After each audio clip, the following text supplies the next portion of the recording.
نکلتی تھی، اور جب گھر سے نکلتی تھی تو زیب و زینت کے ساتھ، اپنا سنگار کے ساتھ۔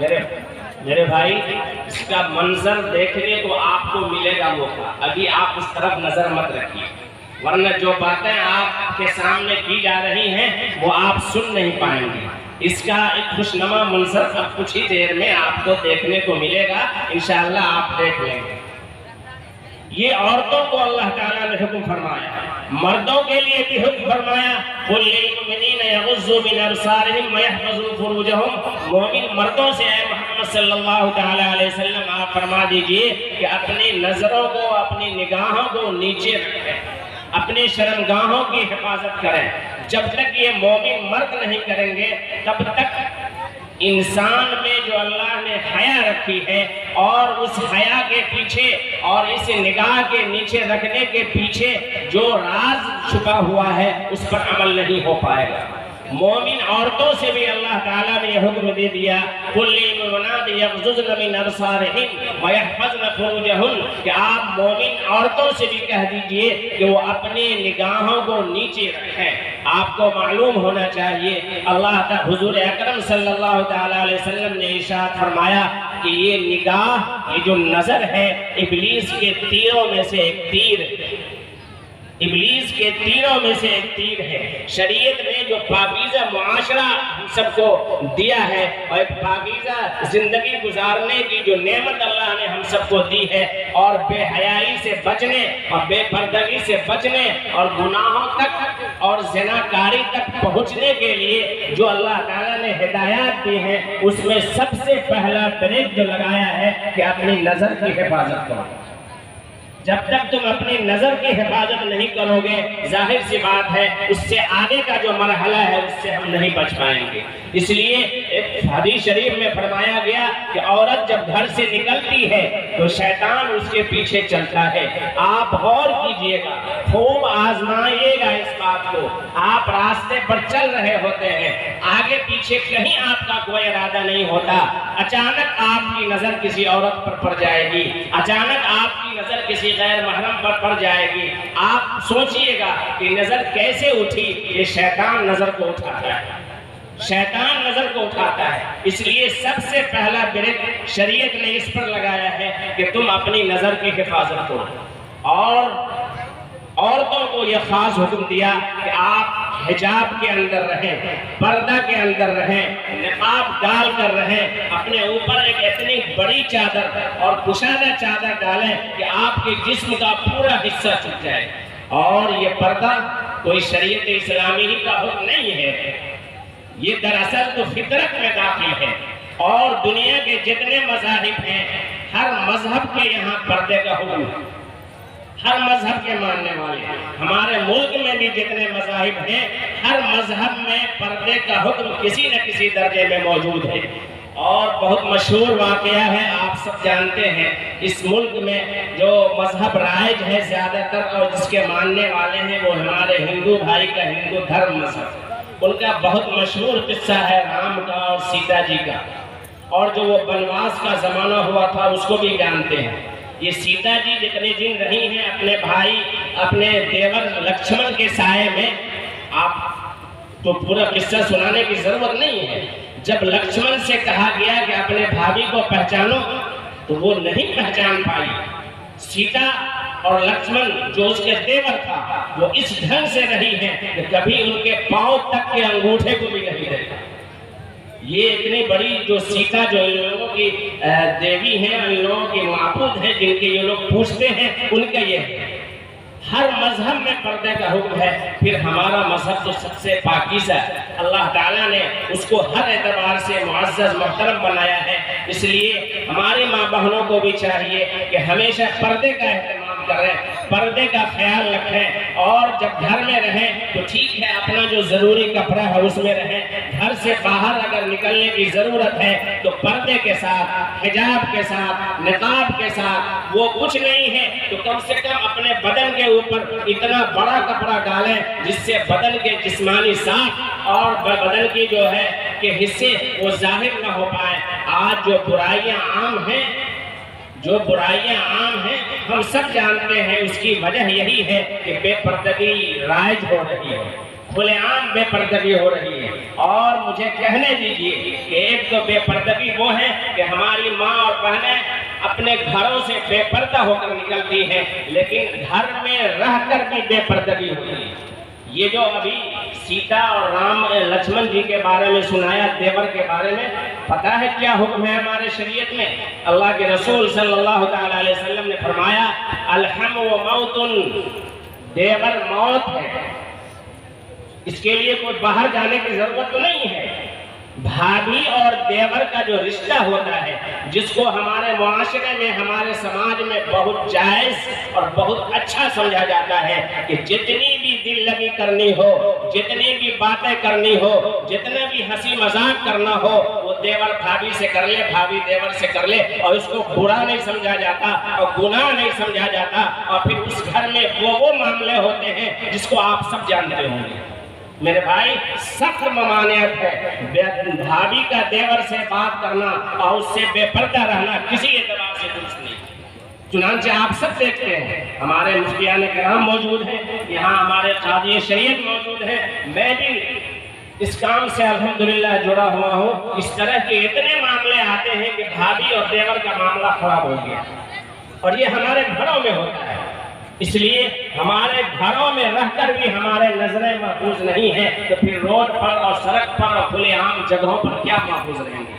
اس لیے اگر ہم چاہتے ہیں کہ ہم عزت کے ساتھ رہیں، پردے کے ساتھ رہیں، تو اس کے لیے ضروری ہے کہ مرد بھی اپنے نگاہوں کو نیچے رکھیں اور عورتیں بھی اپنے نگاہوں کو نیچے رکھیں، اور عورتیں اپنے بدن پر نقاب اور حجاب کو بہت زیادہ ضروری سمجھیں، چاہے دنیا کچھ کہے۔ میرے بھائی، ہم کو تو شریعت اسلامیہ پر اور شریعت حقہ پر ایمان رکھنا ہے، اس لیے اس کا ہم سب خیال رکھیں۔ بس ایک حدیث میں سلسلے کی سنا دیتا ہوں۔ ایک صحابیہ تھی حضرت ام خلاد رضی اللہ عنہ، ان کے بیٹے حضور صلی اللہ تعالیٰ علیہ وسلم کے ساتھ ایک جنگ میں گئے اور وہ بیٹا شہید ہو گیا۔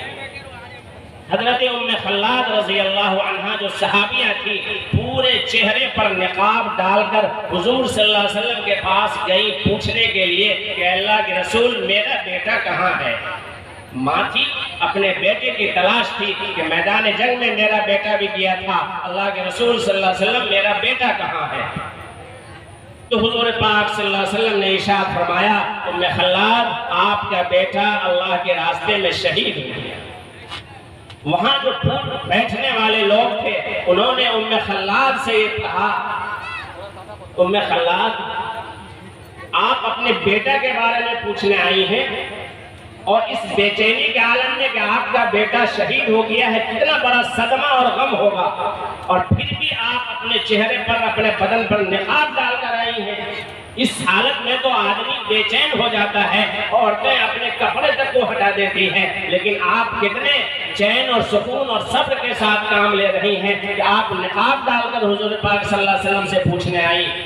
تو حضرت ام خلاد نے کیا جواب دیا؟ ان ازرا ابنی فلن ازرا حیائی، میرا بیٹا تو مجھ سے فوت ہوا ہے، میری حیا تو مجھ سے نہیں گئی، میں اپنے حیا کا جنازہ نہیں نکالوں گی، میرا بیٹا نہیں گیا ہے۔ غور کیجئے گا، ہمارے یہاں بھی، ہمارے معاشرے میں بھی خوشی اور غم کے حالت میں جتنی بے پردگیاں ہوتی ہیں شادی بیاہ کے موقع سے، وہ خوب ہم جانتے ہیں۔ یہ جلسے کا موقع ہے، ہماری ماں بہنیں گھروں سے نکل کر آتی ہیں، کتنے لوگ، کتنی ماں بہنیں پردے میں آ رہی ہیں، کتنی ماں بہنیں پردے میں رہ رہی ہیں۔ میرے بھائی، شریعت کا حکم توڑ کر کسی دوسرے شریعت کے حکم پر عمل نہیں کیا جا سکتا۔ پردے میں رہ کر، اپنے پردے اور عزت کی کو باقی رکھ کر ہم دین کا کام کریں گے، انشاءاللہ فائدہ ہوگا۔ میں نے جو حدیث شریف آپ کے سامنے پڑھی ہے وہ عورتوں کے لیے ہی ہے۔ فرمایا حضور اکرم صلی اللہ تعالیٰ علیہ وسلم نے المرأۃ اذا صلت خمسہا وصامت شہرہا واطاعت بعلہا وحسنت فرجہا، کہ عورت روزہ نماز پڑھے 5 وقت کی، عورت اپنے گھر میں رہ کر، یہ پردہ میں رہ کر یہ کام کرنے کا ہے، کہیں باہر جانے کی ضرورت نہیں۔ عورت اپنے گھر میں 5 وقت کی نماز پڑھے اور رمضان کا مہینہ آئے تو روزہ رکھے، 2 کام۔ تیسرا کام یہ ہے کہ اپنے شوہر کی فرما برداری کرے، اپنے شوہر کے کہنے میں رہے۔ چوتھا کام یہ ہے کہ وہ حسنت فرجہا، اپنے شرمگاہ کی، اپنی عزت کی حفاظت کرے۔ گھر میں رہ کر یہ 4 کام حضور اکرم صلی اللہ علیہ وسلم نے بتایا کہ 5 وقت کی نمازیں پڑھے، رمضان کا مہینہ آئے تو روزہ رکھے، اور اپنے شوہر کی اطاعت کرے، فرما برداری کرے، اور اپنی عزت کی، اپنے شرمگاہ کی حفاظت کرے۔ ایسی عورت کے بارے میں اللہ کے رسول صلی اللہ علیہ وسلم نے اتنی بڑی خوشخبری سنائی ہے کہ کل میدان قیامت میں اس سے یہ کہا جائے گا فَلْتَدْخُلْ مِنْ أَيِّ أَبْوَابِ الْجَنَّةِ شَاءَتْ، جنت کے جس دروازے سے داخل ہونا چاہو داخل ہونا۔ یہ پردے میں رہ کر، پردے کی حفاظت کر کے، عزت کی حفاظت کر کے سارا کام کیا جا سکتا ہے۔ الحمدللہ یہ چند باتیں تھیں جو مختصر وقت میں آپ کے سامنے میں نے عرض کی۔ آج کے اس پروگرام کی کچھ خصوصیات ہیں جو میں مشورے کے طور پر آخری میں آپ کے سامنے عرض کر رہا ہوں، اور ہمارے قاری صاحب بھی یہاں موجود ہیں۔ سب سے بڑی خصوصیت آج کے اس جلسے کی یہ مجھے لگی کہ ہمارے قاری صاحب نے جتنے بھی علماء ہیں ان سے اچھی باتیں سننے کے لیے آپ سب حضرات کے لیے یہ انتظام کیا کہ سب کو الگ الگ تقریر کا موضوع دیا۔ بہت اچھی بات ہے، اس سے علم میں اضافہ ہوتا ہے۔ زیادہ باتیں سننے کا، ہر موضوع پر، شریعت کے ہر پہلو پر باتیں سننے کا موقع ملتا ہے۔ یہ بہت اچھا کام کیا ہمارے قاری صاحب نے، اور یہ ہمارے بڑوں کا بھی طریقہ رہا ہے۔ اگلا مشورہ میں قاری صاحب سے یہ کہنا چاہتا ہوں کہ شعراء کرام کی بھی ایک بڑی فہرست ہوتی ہے۔ آج کے جلسے میں ظاہر سی بات ہے جب تک شعراء نہ ہو جلسے نامکمل ہے، ناقص۔ اور سارے شعراء اچھے، مشہور، ملکی، بین الاقوامی شہرت یافتہ ہوتے ہیں۔ ان کے بارے میں بھی آپ ان شعراء سے بھی گزارش کریں کہ چونکہ ہر تقریر سے پہلے اور بعد میں ایک شاعر تشریف لاتے ہیں، جو موضوع مقرر کا ہے اسی موضوع پر شاعر اپنا شعر نظم تیار کر کے لائے، تو آپ کے اس موضوع پر 4 چاند لگتے ہیں۔ نعت تو ایک مرتبہ ہو گئی بڑھ کر کے لیے شروع میں، درمیان میں ٹھیک ہے ایک آدھ نعت اور ہو جائے، لیکن یہ موضوع کے اعتبار سے اگر ہمارے شعراء بھی محنت کریں گے تو جہاں موضوع پر تقریر کرنے کے لیے مقرر کے علم میں اضافہ ہوتا ہے، وہیں شعراء کے ادب میں اضافہ۔ اور الحمدللہ بڑے بڑے شاعر، بڑے مشہور شاعر کی کتابوں کا مطالعہ ہم کریں گے تو ہر موضوع پر ان کے کچھ نظر ملیں گے، ان کے کچھ اشعار ملیں گے، اور اس پر اچھا خاصا جو ہے معاملہ جلسے میں 4 چاند لگ جائے گا۔ اللہ کا فضل ہے کہ یہ آج کا پروگرام اس اعتبار سے بڑا اہم ہے، جتنے بھی مقرر ہیں ہر ایک سے الگ الگ دین کے موضوعات پر ہم سب کو سننے کا موقع مل رہا ہے۔ اللہ تعالیٰ اس پروگرام کو بے حد قبول فرمائے اور اس پروگرام کے نفع کو عام اور تام بنائے۔ وما توفیق الا باللہ، وآخر دعوانا الحمدللہ رب العالمین۔